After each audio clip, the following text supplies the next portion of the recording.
All right. So thank you guys for joining us here. This is the first installment. Let me start all over.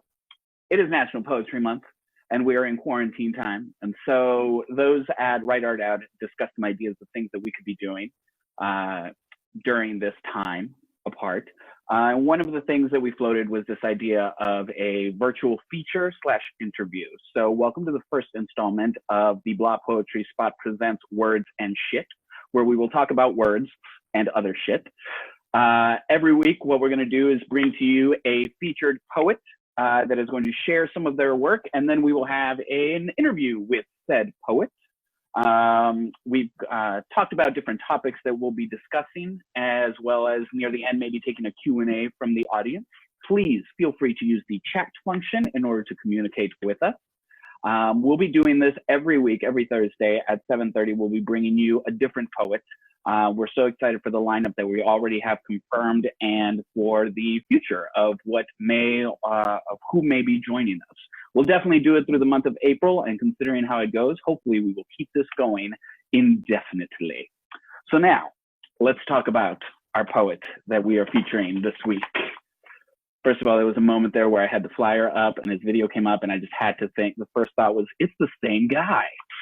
And it is. So our featured poet this week is I have a bio right here, is a writer and spoken word poet from San Antonio, Texas. He earned his MA, MFA in creative writing, literature, and social justice at Our Lady of the Lake University. His work appeared in such publications as the Huffington Post Latino Voices, Pittsburgh Poetry Review, and the Acentos Review. His latest book, A Saint for Lost Things, is forthcoming and published by Alabrava Press. He has qualified or been on the San Antonio Puro Slam team a total of 7 times, and was the slam champion back in 2014. Ladies and gentlemen, please welcome Rooster Martinez. Rooster, how you doing? I'm good. Can you hear me okay? Yeah, I hear you. We're good. Okay, this is cool. Wonderful. All right. So Hi, I'm going Chibbi. to... Hi! So a little backstory here before we jump into this. Rooster and I had floated an idea about like doing a podcast of some sort and doing this kind of thing. And then because of quarantine and technology, we're doing this now. This. Totally. So I'm going to shut myself up, put myself on mute, turn my camera off, and turn it over to you if you want to start us off with a number of poems, and then we'll get into topics of discussion. Okay. So first off, hi, everyone. Glad everyone could be here today. Hope everyone's doing well and surviving quarantine without going too crazy. So I'm going to do a few poems. These first ones actually come from my latest book, A Saint for Lost Things, which is published through Alabrava Press. At a certain point, we'll have information on where you can buy the book, order it, and have it shipped to you. So let me kind of get into this.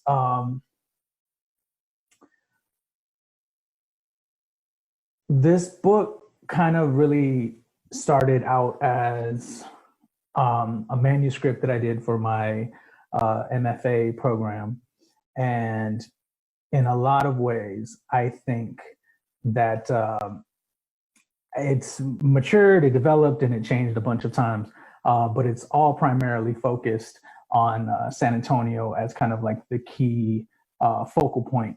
A lot of my history here, a lot of the history of the place here, as well as a lot of my love and adoration for the city. So let me kind of get into this first piece, and real quick, leave a comment if you can hear me, because I just want to make sure. Cool. All right. Fantastic. This first piece is called Manteca, and it's a poem that I really wanted to read for a long time, but I feel like at most open mics it doesn't work, but in this format here, I think it can. This is obviously about bacon fat and how much I love it. I only trust gods with cloudy eyes, oiled nimbus overnight. Even Greece is sacred real estate. belongs in every cut and meal. Panties filter out the impurities before collection, wheat wet until it laughs itself solid. The stove flame blues, cast iron bottom, you treat it with the dignity of swords. The manteca smelts yesterday's bacon into today's red hours. The death beginning, morning, and all that matters spiral out from. When lard gives itself up, it looks back at you, the stump of a lizard's tail. You cannot kill what lives dead ready and returns at will. A wooden spoon plunges, alabaster splits itself to meet our ends. Manteca is anti-butter, carries an attitude harder than anything pummeled or churned. As God painted and pinoed the universe, Manteca congealed it into itself, whole. Thank you. All right, so my family grew up in San Antonio and basically this entire area, going back to before it was San Antonio. And this poem is kind of dedicated to the time before it was San Antonio, before it was Bexar County, and some of the indigenous life that existed here prior. So this is called 10 Years Young.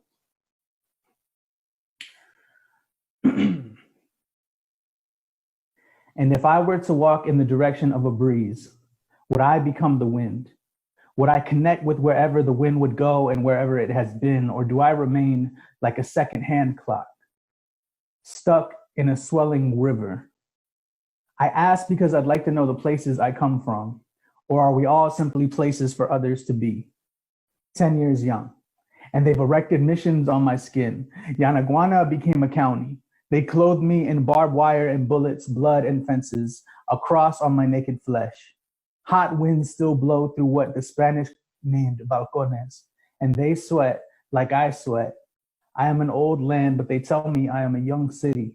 The people who would talk to me are becoming fewer and fewer.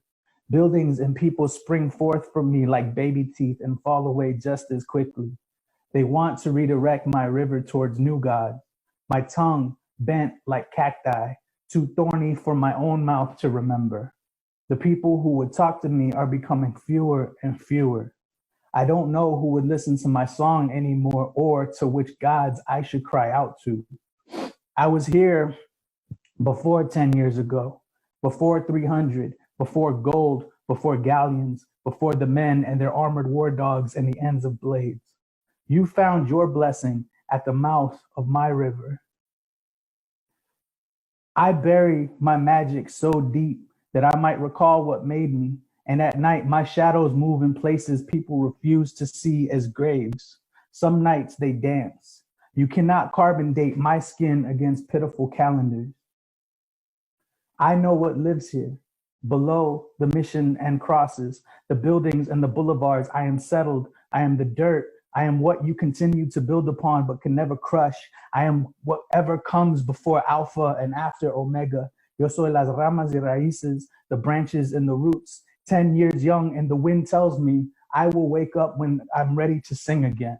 Perhaps I never stopped and the city is only now noticing. 10 years, 300, or 1,000,000. And I am still the river that will wash out all the blood. I am still the river that never forgets. And everyone before and everyone now will never die in my memory. Thank you. I'm gonna do two more.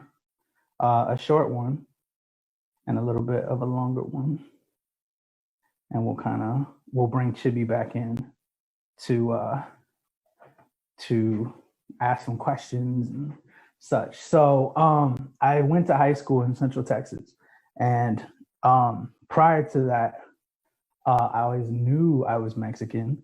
However, when I went to a high school where it was pretty much segregated black and white, being a Mexican, a lot of white people really made sure I knew how Mexican I was. So because of that dynamic, I think it was around that time in ninth grade where I really started to feel the external forces of things like race and culture and ethnicity. And I had a lot of friends who were biracial, bicultural, Panamanian and Black, white and Korean, or all types of other things. So what I think I learned most of all is that you are always going to be whatever the power structure of this country sees you as. And for me, as someone who's fortunate enough to be light enough to like blend in a lot of places, there are still a lot more places where I stick out. And this was kind of a poem about that realization in ninth grade when a senior wanted to kick the shit out of me for no reason. So this poem is called "And Some Only Hunt for Sport." The blonde senior wants to beat the ninth grade out of me. His posture, however, isn't sure, isn't a gun. My eyes assert bigger giants, assuring him I am a gun. Swords soften and he smirks off for new game. And war never lands. And I hate this school. And I hate that my hair is the exotic black that hunters seek to kill around these parts. And I hate the taking of trophies. And I wish the world would stab me with its knives already. I'm tired of the looming threats of destruction. I'm tired of always being at the ready to destroy. Thank you. And kind of going off of that same sort of idea, this was a piece that was inspired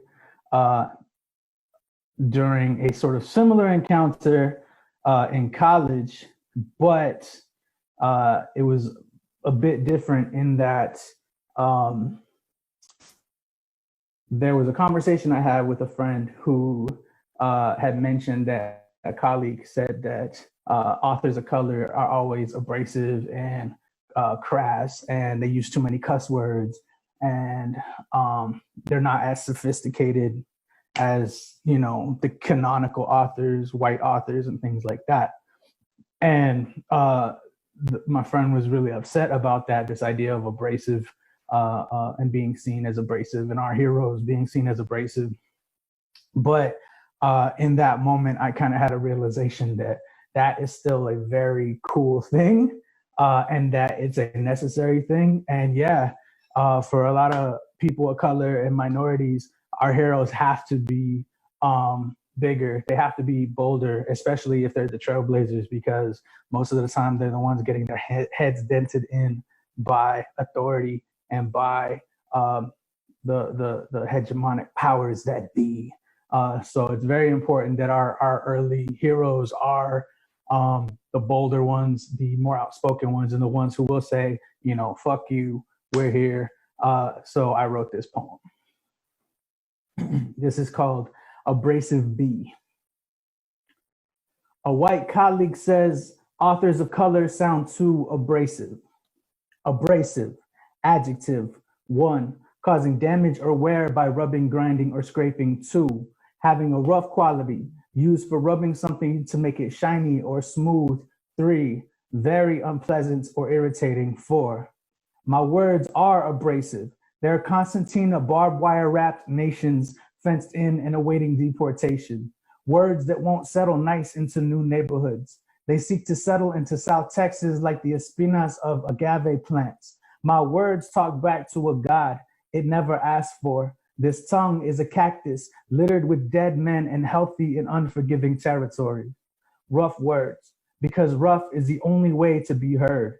Be it brown barrio kid with an attitude, be it educated vato, take me seriously when I'm deadly serious, cover every story in my skin. Abrasive B, hip hop, B, Trinidad, B, scorched comales of abuelitas, B, Chuck Berry's guitar strings, abrasive B, a house on Mango Street, B, how we show love. And we can be tough to love, but our love rubs like whetstones, and our love makes our partner sharp, shiny, and lethal as obsidian knives. Abrasive be how we learn to speak God through all the bleach. Abrasive be the definitions. We find ourselves in dictionaries because the smoothest shit we do is never taught in history. Be like most brown kids in the classroom, irritated to the point of raw. Be all I have, an unacknowledged history, an attitude to scrape by, and a peace sign in my pocket for the day I can pull it out and it not be a middle finger.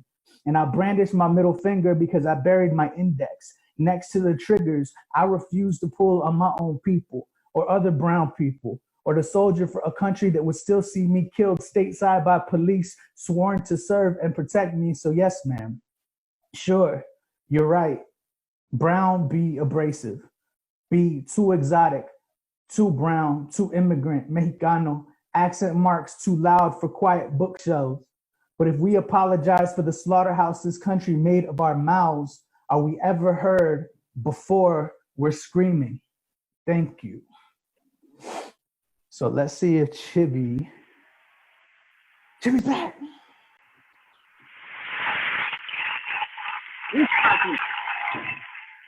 I think, or Chibbi's on break. I'm sorry, I'm a cheese ball. All right, that was fantastic. Thank you, Rooster, for those 4 amazing poems. Thank you. To let people in on kind of like the idea behind this is, you know, you've heard the poets, you've heard the poetry, and so the idea behind these sessions are to get to know the person behind the poetry.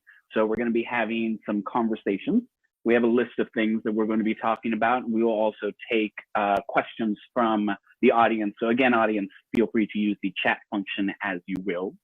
But Rooster, let's get in on some of these things. Let's talk about the elephant in the room, which is quarantine. Quarantine. Because all we have is the room right now. I love that you opened up with the poem about food, you know, and manteca. So tell me, what has been your go-to meal or dish or snack over the past 2 weeks that we have been hunkered down? Eggs. I've been eating so much eggs, like scrambled eggs and hard-boiled eggs, eggs on sandwiches, eggs mixed in with stuff, you know, papas con huevo, sausage con huevo, weenies con huevo, chorizo con huevo, all of it con huevo, pretty much eggs. It's like the Forrest Gump bubblegum shrimp of Mexicanos is eggs. It is. Okay, and it goes with everything, and it makes everything filling and delicious. So I love it. Huevos con huevos. Yes. Thank you, David. The other thing I want to talk about, you mentioned San Antonio a lot. It's pretty prevalent in your poetry and your work. I've always kind of known you as like a San Antonio ride or die kind of person, like you're married to this city. Yeah. And you are a dare we say army brat? You know, you did travel around a lot as a kid because of your parents being in the army, right? Yeah. So what is it about San Antonio that brings you back, that keeps you here, that you love so much? Like, tell me a little bit about what makes this city so special to you, and tell the people that are maybe not from San Antonio. The alliance with the Wu-Tang and NWA, as the Corey obviously has said. My extended family and my mother and father were originally from here. So this was always the place that we would come back to in between travel, in between going to Panama and living in Hawaii and living in Central Texas and other places. This was always like home base. So it was always a place where I felt comfortable because it was like, oh shit, like there's family members who look like me and I get them, and you know, they know my mom since she was a kid, and you kind of grew up a little bit together and such. And I think, so I was always kind of really tied here, but then I think, especially when I came back later permanently, it was just living out in the streets. It was going out and exploring. And I feel like San Antonio is this really undervalued city because we have everything every major city has, except you got to know somebody, or you got to know where to go, or you got to know where to look. And if you're not someone who wants to explore, like, you're never going to know the magic. But if you do, like, you can find the coolest shit. So yeah, you just got to dig a little deeper. Yes. Yeah, I've heard it said San Antonio is the biggest little city that you'll ever live in. Yeah, I mean, a lot of cities are I don't know, like it's weird. I think everyone who's from a city, like they hate it. You know what I mean? Like it's just, I mean, because if you move from San Antonio to New York, it's like, oh shit, like this is my whole new world. Everything's opened up, and you have all these different places. But if you grew up your whole life in Queens, all you know is Queens or whatever. You don't look at it like, oh, I'm homegirl from Sex and the City. And I think I mean, there's people from Houston like that. They're like, oh, I'm really from Mesquite and it sucks, and I'm from such and such and it sucks. And you got to explore. You got to go find it. And yeah, I don't know. It's out there. It's out there. You know, I do feel like similarly, where it's like one of the beautiful things about this city is that is the community and the people here, you know, that make it feel so homey, you know. Mm-hmm. So let's take a moment and talk about your new book, because that's set to launch the week of shortly. April 20th. Yeah. The week of April 20th. There you go. Tell us a little bit about, you know, the process of putting it together. You know, it's called A Saint for Lost Things, right? Yes. The process was really long. It was really fraught with tears. It was, I would have to say that writing a book after finally getting it done and understanding the process that goes with it. And you know what I'm talking about, because we did the same thing with your book, where you know, we both come from the stage and open mics and slam poetry and fitting everything we can into 3-minute and 10-second bits. So transitioning over to a book or how to format a poem was really difficult and really sort of a longer process than I thought it was. It started as like, oh, I know how to write words. I've been writing words for 8 years. Like, I know words and shit. I'm a Grand Slam champion. I know words, you know, like it was things like that. And then kind of sitting down and giving your words to someone else and then kind of being like, yeah, no, you don't know what you're doing. So having to kind of relearn everything, but it was good. And I feel really good about this collection. We're selling it for $15 through Alabrava Press. We're doing a limited run of like 100 or 150 copies. But with your $15, you get a signed copy, a limited edition numbered copy, and we will mail it out to you directly. How can people get a hold of it if they do want it? If you want it, you can, let me put it here in the comments. You can Venmo or PayPal, Alabrava Press. It's $15. So put the $15 in there plus your address when you send it, and we'll get you your copy. Oh wait, shit, I fucked up. Alabrava. Alabrava. All one word. I put press after, so it's at Alabrava Press on Venmo and PayPal. So if you are interested in some of his work, which you should be, send your $15 to Alabrava Press and your address, and you'll get a copy the week of April 20th if, you know, the world hasn't collapsed by then. That's what we're shooting for. All right, world not collapsing, not my book. Let's shift gears a little bit and talk about something that you love and is near and dear to a lot of San Antonians' hearts, and that is the NBA. Yeah. Let's talk about how it's not near and dear to your heart, because you don't do sports. Look, I went to a Spurs game, okay? Yeah. I am officially a San Antonian now. This is true. So tell me about the NBA. What? It hurts that it's not around. I think that is my one, I don't know, like thing in life that's extracurricular from everything else. And now that it's not around, and seeing basketball or sports like that, and I don't know, like I don't like a whole lot of sports, but I do love the NBA. So since that's the one thing that's just can't exist right now, I'm just hurt. Okay. Well, as you said, I don't. It's not near and dear to my heart, and I don't know a lot about it. So, in order to facilitate the next few minutes of this conversation, we're going to bring in our special NBA correspondent, Paul Paul, where are you at, Paul? Paul I is am here. right here. Paul is All right. here. Y'all do something because I have no idea. All right, let's talk basketball. Let's discuss. Do we let DeMar DeRozan go right now? No. Okay. I'm not even gonna start you with a softball question that easy. Oh, Tell shit. me this: if of all the Spurs rosters, you've been a Spurs fan for a while. Right. Put together your top five. Put together a roster out of your top five players. Tony Parker. Okay. I'm gonna say. See, even though he comes off the bench, I'm gonna put Manu in at starting shooting guard. I'm gonna put, Tim, obviously, David Robinson. It's just that small forward spot. It's like, do I want to do Sean Elliott or do I want to do like Bruce Bowen? Bruce held it down and he will punch people in the nuts, which is like the hardest. Facts. Like that gives him a whole lot of extra clout. So I'm gonna put Bruce. I'll put Bruce there. And I know like people are like, but what about George Gervin? It's like, look, the Iceman was before my time, and I appreciate Ice and everything he did. But he ain't bring a title.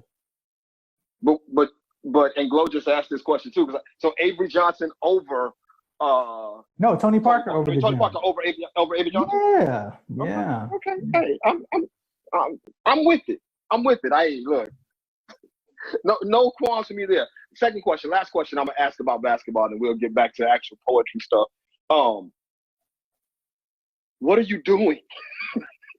Like right now, right with now, no NBA, what are we doing? I've been writing, so that's cool. But it's a lot of terrible writing, terrible, bad writing, mostly about the NBA. And that's it. Just kind of, it's like you find I had this really interesting thought, and like Chibbi, if you want to clock in on this too, I think you can also understand this. But it's like I feel like I'm 9 years old again, like when I was a kid, and my mom would be like, "No, you can't watch television. No, no, you can't do this. You can't go outside or whatever. You're just on punishment." So you just have to like use your creative brain to like put things to. It's kind of like the ultimate, like, go to your room and you can't leave until you think about what you did. Right. And you got it's not like go to your room where these days where like kids have like their entire life in their room, but now you're just like stuck and you got nothing. So here's the basketball suggestion I'm going to give you, because I've started doing this. I started watching classic games. And I'm so look. That's the space. So I'm this close to buying an Xbox, man. Like this, dude. Close. I almost bought a PlayStation today. Just know. I know. Like, and Chibbi games. I can chime in here. If you have a ton of time on your hand, Assassin's Creed will definitely, like, you know, just get on there and just kill some bitches. Like, it's no. I was gonna buy a PlayStation just to start playing basketball on PlayStation. I wasn't gonna play actual games, just basketball. Like, I was gonna just set up the PlayStation and let them play. Yeah. Just computer generated, not even take part in it. Let's just watch a game. Right, watch a game. Hey, that's all I had for basketball, so I'm gonna fall back to Chibbi. All right, thank you for joining us, Paul. We appreciate you, because I had nothing to talk about there on that topic of conversations. I gave you other topics. I know, but I'm going to try and go through all of them, okay? Okay. I do want to talk a little bit about, because one of the things I forgot to mention, but it was on the flyer, you are the executive director of Write Art Out. Yes. Paul is also on the board. He's the chairman of the board, if you will. Tell us, for those who don't know what Write Art Out is, talk a little bit about what the entity is and what you guys are doing and how people can be involved or participate or. Sure. So initially we started as just an open mic, the blah blah blah poetry spot with 3 blahs, and we're hosting those regularly. However, especially Paul and I early on, and some of the other members, we felt very compelled to do a lot of community work. And it was kind of just something we always did. And since we knew all these amazing, talented people, we decided, hey, let's kind of materialize a nonprofit arm that we can do things like accept money or,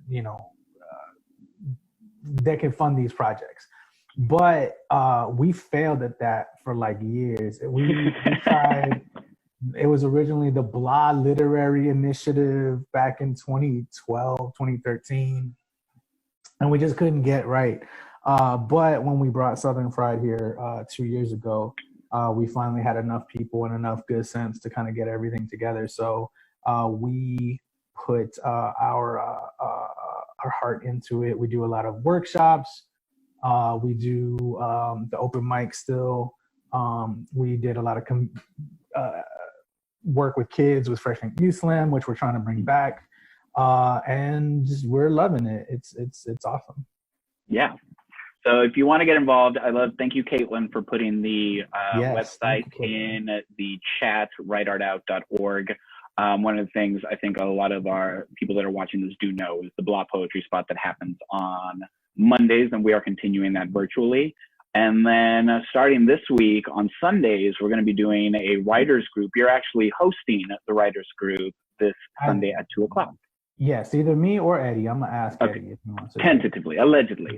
Yeah, Sunday 2:00, I believe we're going to have a Zoom writers group. So if anyone who's in the current chat or the current viewing wants to come to, it's going to be free. And we will just shoot the breeze and write some stuff. Love it. All right, so let's talk about something. It's nice to get people together. Like, I don't know, like the few times we do these Zoom meetings that aren't meetings, you know what I mean? Like, not for work. They've been really refreshing. Yeah, they're really refreshing. I'm like, oh, that's right. I know Chibbi's face. You know, it's interesting.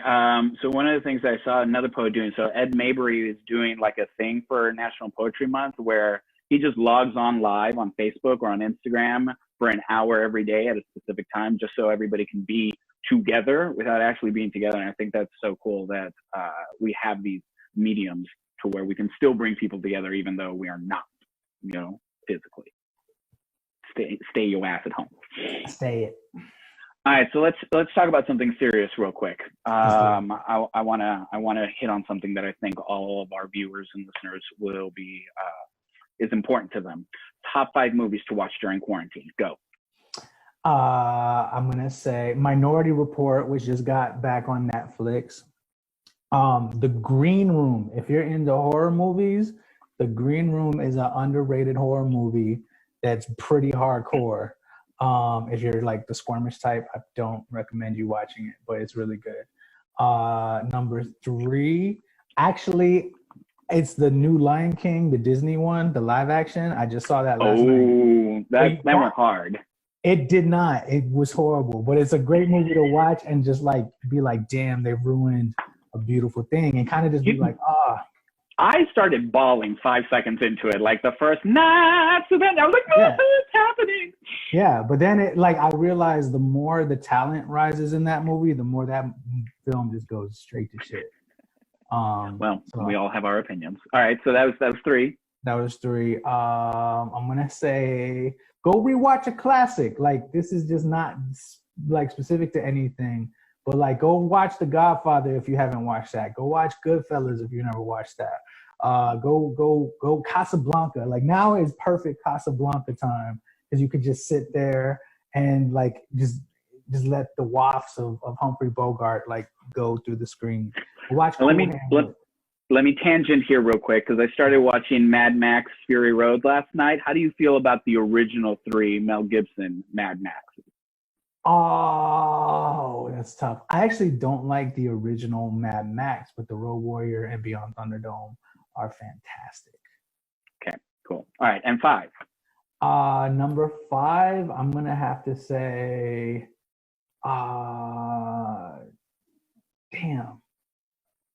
Infinity War. You actually do both. It's 5 hours of movie. You get to see cool things blow up, and why not? I recently was able to watch the entire Marvel Cinematic Universe in chronological order. So if you've got 10 days on your hands, now is the time to do it, because that shit goes hard if you watch it in order. Like, it just links so many things. So, great suggestions. Now, let's talk about the most important thing. Casa de Papel. Let's do it. I'm ready. Okay. I'm ready. So, if you haven't watched it, for all our viewers out there, if you haven't watched it, it's on Netflix. It's called Money Heist. Do yourself a favor. Don't watch it in English. Watch it in Spanish. Use the subtitles in English if necessary. But let's talk about it. Go. You. What are you most excited about? What happens now? Like, I started rewatching it. I'm just like, ugh! I'm trying not to spoil it for people. So like, I know the professor's jammed up. Who's your favorite character? Let's start there. Who's your favorite character? Oh no! When you said like Nairobi, 100%, I'm with you on that. Like, she goes hard. She is on top of it. She's level-headed. Like, every time Tokyo goes like left, I'm like, what the fuck are you doing? Tokyo is the worst. Let me contextualize this for the people who don't know. Money Heist is a Spanish telenovela that's like over the top acting, over the top sexy. Like, for some reason, all the bank robbers are just ridiculously attractive. Ridiculously. Even Helsinki. Yes. Even Helsinki is like the ultimate bear of bears, right? Yes. And he is a bear, and he's like, I'm a bear. And it's like, oh yeah. And he's the ultimate bear. So they're ridiculously attractive. And they're so emotionally volatile that, like, even though it's like the best laid plan, like, they're going to have sex with the wrong person, fight with the wrong person, commit some ridiculous move out of emotion, and use a rocket launcher when unnecessary. So it's like Ocean's 11 meets what was it, Maria de la Barrio, that novela, meets like a Gucci commercial. Like everyone is so like stylized. It's the most outlandish things, right? You're robbing. So if you haven't watched it, it's not a spoiler. This is just the premise of it. You're robbing the place that prints money. You're robbing the national bank. Like, it's over the top and outlandish and fantastic. Yes. But it's so well written. Yes, and acted, and Oh, and everyone is named after a city somewhere in the world. So you got like Tokyo and Nairobi and Helsinki. So here's the question, because this one also just dropped. Money Heist or Ozark? A Money Heist all the way. Okay. All right. And I love Ozark. Ozark is fantastic, and I've been kind of watching it as I work from home. But so here's something for you, and by you I mean everyone, but you too, Chibbi, is I'm not binging anymore. We got too much time on our hands. I'm like, give me 2-3 episodes, and then I got to take a break, because it gives me something to look forward to and appreciate it. I feel you. So I've been rewatching Breaking Bad, and I got my husband to start watching it. He'd never seen it before, and we'll do that. We'll do like 2 or 3 episodes at a time. It's like, okay, I got to walk away. I got to do something that is not this, right? So that when you come back, it's like, it's even sweeter, right? It's like you earned the next episode. Yeah. I also heard there's a movie called The Platform that's really good, and people should look into that. That's another Spanish film, but I heard it's really good. There we go. All right. So let's switch gears a little bit and do a little this or that. And you posed this question, but I'm going to open it up to our viewers. If you have opinions, please put them in the chat over here. They're over here for me. I'm assuming they're over here for you too. Who is more important to America, Ben Stiller or Tom Cruise? I want to see what the audience has to say first, because I have my answer, and I'm very like. No one's going to convince you otherwise. Yeah. Wow, Julia, Tom Cruise, really?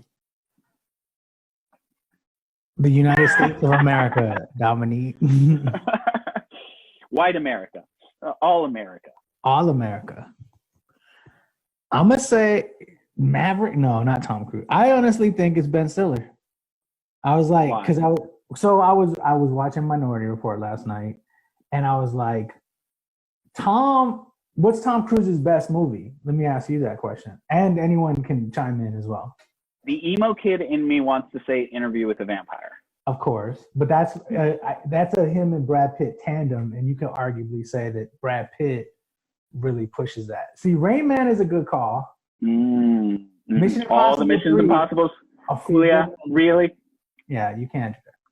It's number 3. Number 3. I'm about to disown my sister for some of these answers. Yeah. Live, Die, Repeat is good. Okay. Few Good Men. Yeah. But I was like, he hasn't really had, like, he doesn't act anymore. Like, if you go back and you get A Few Good Men or Rain Man, Tom Cruise isn't out here, like, he's an action star. Like, he's trying too hard to do like Keanu Reeves, in my opinion, and not a good job. When has Keanu Reeves ever done a good job, though? Let's be real here. Wow. That's a hot take. That's a hot take. This is over. I'm just going to leave that there, okay? Yeah, but Ben Stiller, he can play leading man. He can play co-star. He can play. He can direct the movie. Like, he can write the movie. Like, man, he's just done everything. David makes a valid point. Which one do you want to see without his shirt, Keanu Reeves or Tom Cruise? I mean, Tom. Yeah. Duh. Yeah. But Keanu's smart. He doesn't take his shirt off. So, this or that, number 2. What you got? Huh? You got a minute this or that? No, that was kind of the only one. Sorry. Oh, okay. Cool. Yeah. Actually, there's a this or that from earlier, and I want to hear your take on it. And I'm sure some of our audience is going to have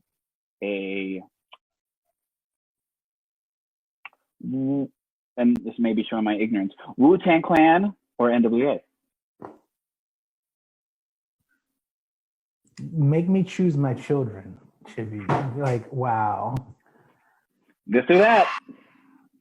Oh, what's the answer? Wu-Tang or NWA? I don't know. You know what? I'm gonna have to say Wu-Tang. Like, if NWA never existed, like, that'd be the worst thing in the world. But I love Wu-Tang too much. There you go. Core, there you go. He's put his cards out on the table for you. So totally. All right, let's go real nerd shit real quick because we only got a few more minutes here. Star Wars. It's always good. Well, is it though? So here's my question. Original 3, prequel 3, afterwards 3, spin-offs, Mandalorian. Is it always good? It is always good. And let me explain why. I realized something. Here's my thought. Star Trek is great nerd like food because they're like Star Trek is going to get into the extra nerd shit. Like, this planet, they have this language and they do this and there's that, and like they get into and then the phasers, the minutia of it all. It's real nitty gritty. Real, yeah. Star Wars is about buddies, and it should always be about buddies. And Star Wars, you're like, I want to see space knights with their light swords blow up shit. And it's great, and it's science fiction without too much minutia. And I think that's why people hated the prequels, because that was George Lucas putting way too much detail in. Not only that, but it was terribly acted. That too. Yeah. Anakin Skywalker was the worst. Both mini Anakin and adult Anakin is painful to watch. The worst. For anyone that hasn't seen them, you can skip the Phantom Menace. Like, you don't even have to go there, and it will not at all affect your understanding of the storyline. Okay, just letting you know. So I'll be honest, I haven't seen the latest one. I feel like I'm 1 or 2 movies behind, and I haven't gotten to The Mandalorian. If we had to prioritize, which would it be? Go watch The Mandalorian. Okay. I need a new series anyway. Yeah. After we get through with Casa de Papel this weekend, though. Absolutely. Yeah, it is happening. All right, so let's talk real. We've been in this quarantine now for what, like 2 weeks or so. I've lost track of time. I think it's August already. But they're now saying that we should extend this quarantine to the end of April. You've got some cities, like, I don't know if you heard, Laredo has a mandatory curfew for everyone. And if you're seen out in public without like something covering your face, it's $1,000 fine. Like, shit's going crazy everywhere. When this is all said and done, what's life after quarantine look like? Or what do you hope life after quarantine look like? I'm not gonna lie, I actually don't hate this. I actually think it's okay. I hope we keep some elements of this, except now we can go, the NBA comes back, we can go to the movies if we want, and people, I think we have a big block party first, get all that out of our system. But then I think the quarantine has actually, I don't know, it's like it made human interactions like this more meaningful in a way.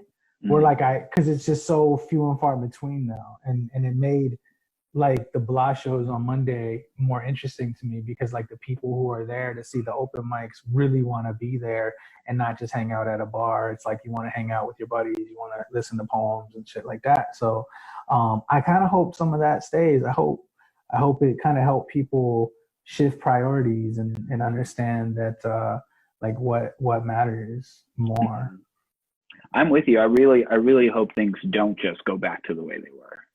There's a lot. I think this time is really giving us a chance to really see where our priorities are and what we can do, and hopefully it affects change moving forward. But I'm with you on the block party. Let's do it. Who's cooking? You. I'll take it. My husband's very proud. I've come a long way from Hot Pockets and Bagel Bites. So there we are. So we got a few questions from the audience here that I've been writing down. I have been watching the chat, so don't worry. Thank you for answering that one. If you are interested in the Sunday workshop, it will be on Facebook. We'll make a post about it. It will be here on Zoom. But we did have a question. So somebody wanted to know if you had some words of advice for young writers that are starting out and wanting to publish. Please, a wise one. The question was advice for young writers who want to get into publishing.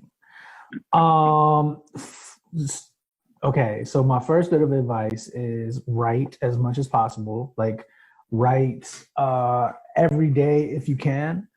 Compile a big sort of, think of it as like an arsenal or cache of different poems, and it doesn't matter if they all sound the same, or it doesn't matter if some are terrible, or if they don't, so even on the days when you're not inspired, like just get in that habit of writing until it becomes more of an occupation than something that's motivated by inspiration.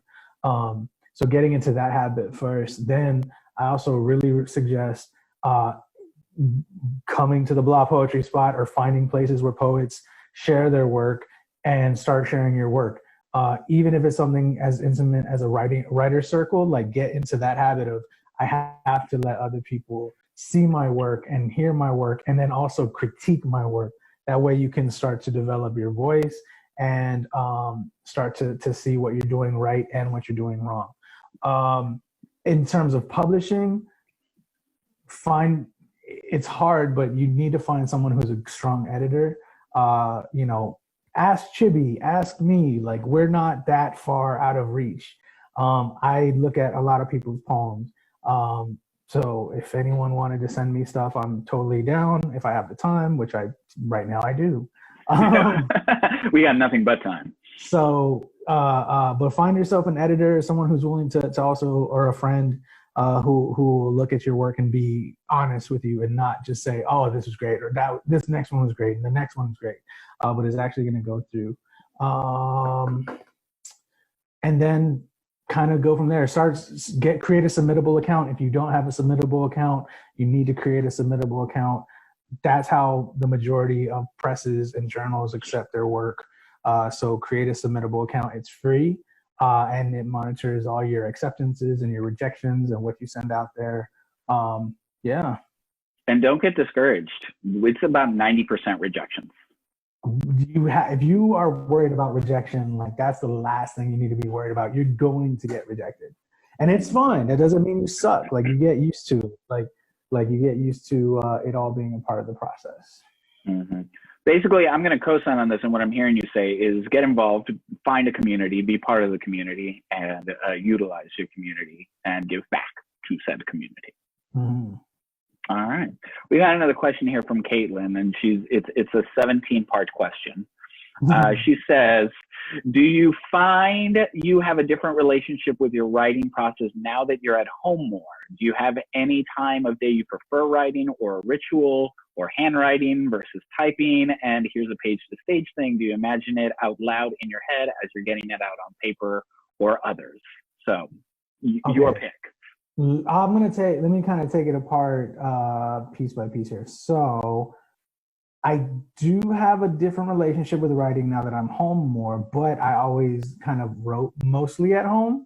So now I just have more time to be here, which I love. So I'm like, okay, that's fantastic. But one vital element is kind of missing from my writing process, which is I really love to drive around and listen to music and just see things and see people. And sometimes I'll just drive through downtown San Antonio and kind of just the sights, the smells, the sounds, and that's gone. But in terms of being home and in terms of the ritual of writing, I like to write all hours of the day. If I'm falling asleep and something hits me, I don't care. I wake up, I write a note. I kind of try to carve out time specifically to it because, like I said, it kind of keeps that process of it being occupational going. And then handwriting first versus typing, I like oscillating between the two. Sometimes if the idea is strong in my head, I just go immediately to typing it out. Sometimes if I'm trying to like explore different things, or I'm trying to sort of make a poetry just come out from nothing, then I'll do handwriting because it's almost like sketching or drawing. Like I'll write all types of things and ideas, create new ideas that create baby ideas that turn into larger ideas. So handwriting kind of gives me that tactile ability to do that. And then I always imagine it out loud because I just assume that all the poems I write are going to be said out loud. And I try I think that's why I have a hard time creating very complicated on the page, like formatted poems, because they're very hard to, like, how do you perform that? So yeah, I think I always think about it in terms of reading it out loud. So, and thank you for the question. That was a good question. That was a great 17-part question. Caitlin, where are you joining us from that it's like sunny and bright and beautiful? Today was a gloomy, terrible day in San Antonio. Oakland. All right. Bay Area. That's why it looks so beautiful out there. Oh, wow. All right. Well, thank you for joining us. Well, Rooster, this has been a phenomenal hour. If you can believe it, it's almost been an hour. Thank you for all the wise words and just kind of opening up, and hopefully some people out here that have been fans of yours for a while know you a little bit better and maybe a big fan and are buying your book. Yeah. We'll put the links up and hopefully you see everyone on Sunday too. That's open and free to everyone. So Caitlin from Oakland and everyone, if you want to join in, we'll have it available for people to kind of get together and write and share stuff because that's fun. Also, I'm sharing this in the chat right now. If you like what you're doing, you want to help continue to support Write Art Out and the nonprofit that it is and all the things that we try to put together, you can send any tips, virtual tips or donations to our Cash App, Write Art Out SA. I put that in the chat for anyone, Write Art Out SA. But again, thank you guys for joining us. Rooster, can you close us out with a poem, please? Yes. Let me see here. Damn, you put me on the spot. Okay, so this is just a poem that I hope. This was a piece, and Chibbi's heard it plenty of times, and many people have heard it a bit right before coronavirus. This was kind of like the latest poem that I had written that I really like. And it was kind of just this idea of celebration and wanting to make a poem that had sort of that utopia type of feel and what that would look like. And I think it hit everything for me. And then coronavirus hit, and now I have no idea what a better United States or world looks like. But I still think this is close. So this is called Pachanga, Pachanga, Pachanga. Y'all, it was crazy. I was at a New Year's Eve party, and I don't know if Get Up, Stand Up was playing or John Lennon's Imagine, but the party was rocking. Rocking like the pacifists found the formula to peace. Rocking like the vegans convinced the whole world to swear off meat. Rocking like Tupac and Biggie came back from the afterlife and told the masses that the secret to happiness is sagging your jeans. And it was open bar and no cover charge. And we had 2 turntables and 4 billion microphones. And the apocalypse of fire and ice that we all feared turned out to be barbecue grills and Modelo time, fool. And the bullet makers only manufacture flower seeds now. And the bomb makers only make fireworks and piñatas. The party was rocking like Jesus started a poetry slam. And not a lot of people showed up to support, but it still went hard, and you're a sucker if you missed it. And global warming cooled the fuck out because Ice-T from Law & Order's SVU looked up at the sky and said, "AOG warming, knock that shit off." And the shit knocked off. And all the kids in cages were not real kids, but Muppet kids, in an elaborate social experiment to show our lack of compassion. And we realized the error of our ways. And 300 million of us busted through the southern border wall like the Kool-Aid man, bringing Ben and Jerry's ice cream to all the niños, because they're global niños now. And this party knows no borders. The party was rocking like women could catch a fucking break. Like black women could catch like 2 fucking breaks. Like LGBTQ now stood for let's go back to Quiznos, because we all abided by the rules of proper allyship. And gay, straight, asexual, or whomever know that Quiznos is fucking awesome. And every drunk Kyle from sea to shining sea could see untouched drywall and not want to punch a hole in it. And nobody broke a lamp.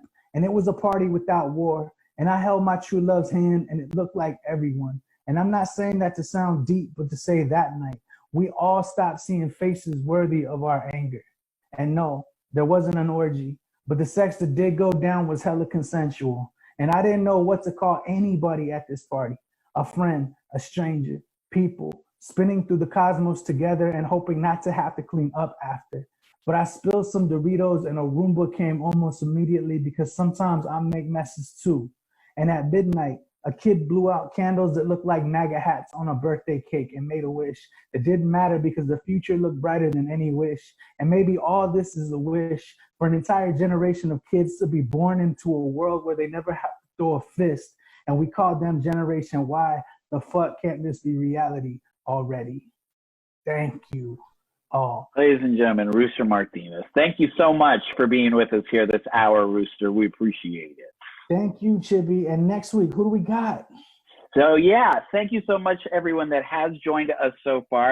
Quick plug, and this is going to segue into your question. If you like that poem, you can actually get a copy of it. It is available in this chapbook right here, The 2 Emojis from the Countdown City, poems by 5 amazing San Antonio artists, and that is Anthony Big Ag Gordon, myself, Rooster Martinez, Johnny Major Rivers III, and our guest next week, your current San Antonio Poet Laureate, Andrea Vocab Sanderson. So if you want a copy of this, hit me up. They're $10. We'll ship it to you. We'll figure it out in Corona time. But again, this has been the first installment of the Blah Poetry Spot Present Words and Shit, where we get to know the person behind the poetry. Next week, same time, same place, we'll be bringing you Andrea Vocab Sanderson, the current San Antonio Poet Laureate, poet, hip-hop artist, R&B singer, community activist, and enthusiast, and all-around fantastic poet. So if you enjoyed us, if you liked this week, next week, tune back in, let a friend know. Rooster, it's been great. Everybody out there, we're signing off. Take care of yourself.